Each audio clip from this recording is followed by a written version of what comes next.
Welcome to Home Biz Tax Talk. My name is Lysandra Everett. I am the Home Biz Tax Lady, where I help home business owners win the tax game. Home Biz Tax Talk airs Monday through Friday, 9 o'clock-ish. And when you tune into my show, you're going to hear about topics that are important to the home business community.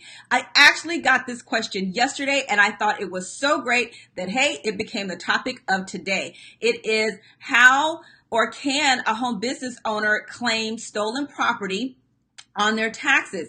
And so what do I mean? And I don't mean if you go and steal stuff, but just so you know, if you go and steal stuff, this is one of those crazy tax laws, okay? Let me give y'all some crazy trivia, and then we'll get down with the content. So if you steal something, but then you return it before the end of the year, then you don't have to claim it on your taxes. But if you steal something and then you keep it, then you have to claim it on your taxes. Okay, but what we're talking about is in the event that your business property gets stolen, like what does that look like for you and your taxes? And the reason this is important now is because with the Tax Cuts and Jobs Act, the tax deduction for personal loss and theft, that has gone out the window. Prior to January 1, 2018, if you suffered a personal loss or a theft, you could claim that on your taxes on your Schedule A as one of the deductions that were subject to the 2% floor. But there's some other math that's involved in that. But now the only way that you can claim those losses is if you're in a federally declared disaster area. So yeah, that part. However, if you are a business owner and you have business property that is stolen, you actually can claim that on your taxes, but there are rules. We always got to talk about the rules. So let's get started with the preparation part. So for your business, you want to keep a list of all of your business property. If you purchase business property for your business, it can be a computer, it can be a printer, it can be a microphone, whatever. You need to have a list of the property that you use for your business. Okay? And we're talking about clear notes, like when you bought it, how much you paid for it, all of those things. And of course, the receipt is always fabulous. Okay? So that's number one. And number two, if you do have, something stolen, you want to file a police report.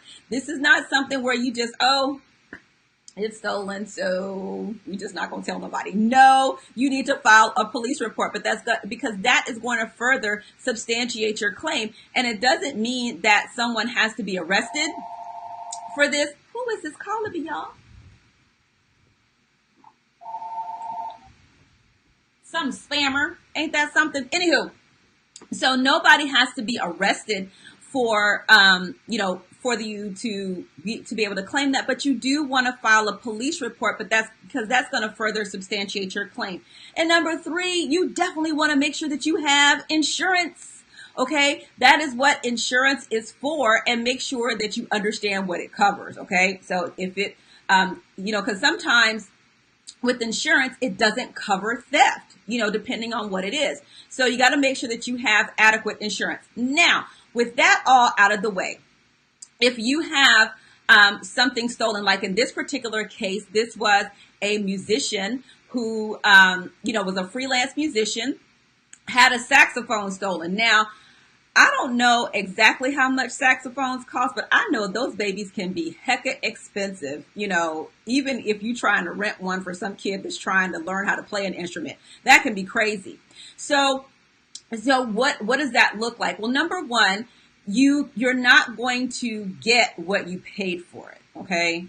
But that's just not how this works. So this is why it's important to know what you paid for it, because that's your basis, because then they're going to go look at what is the fair market value at the time it was stolen. Okay. So if you had a $650 item and you had it for 5 years, it's no longer worth $650. It might be worth only $100. Okay. So it depends on the useful life of that particular item and how it's appreciated over time. Similar to a car, right? When you buy a car, the moment that you drive it off the lot, it drops in value. Okay, same thing. You also have to take into account your insurance reimbursement. So if you get reimbursed for the full amount, then there's nothing to deduct. If you only get reimbursed for part of that, then you may have a deduction, right? So it depends on what you paid for it, what was the fair market value at the time it was stolen, and if you had any insurance reimbursement. So you have to subtract all of that, and then the remaining amount is what you get to deduct on your taxes. Again, this is for business stuff, right? So this also, if you think about it, for employees that work from home that may, have bought equipment to work from home, that would be considered a personal loss. It's no longer an employee expense because those expenses have also been temporarily suspended with this Tax Cuts and Jobs Act. Okay, so right now, until December 31st, 2025, employees who work from home cannot deduct those expenses. So if you are an employee that works from home and then somebody breaks in and steals your computer, that's a personal loss. It's not a business loss. It's crazy. So, for business owners, this works out, but on the personal side, it simply does not. And so this is why you want to make sure you have insurance so you can get something, right? So you definitely want to, this is why, you guys, pictures and all of that is worth so much. This is why, like, insurance companies tell you to go through and videotape your house.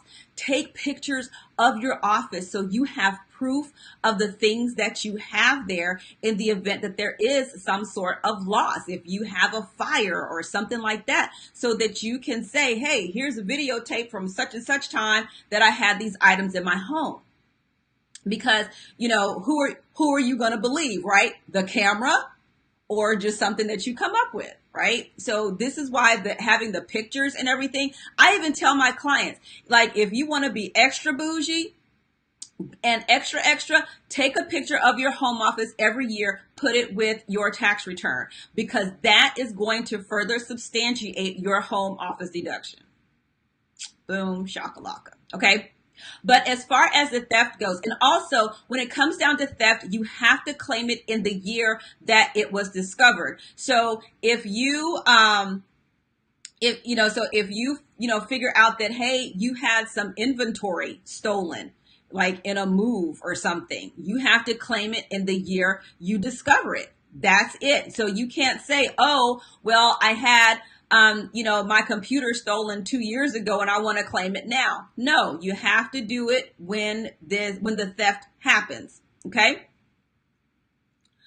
Let's see. I have a question. It says, if it's a personal loss, it can be covered if you have your own insurance, even though it's your employer's equipment. So if it's your employer's equipment, their insurance should be covering it. But it's still it's not a loss for you if it's their equipment. It's their loss, right? But if you are an employee that works from home and you supply your own, like we have a lot of at-home customer service people who have jobs and they have to supply their own computers and phones and microphones, those things. But because you're on a W-2, if somebody breaks in and steals those things, that's not an employee expense. It is not a business expense. It would be a personal loss. And yeah, you can't claim that.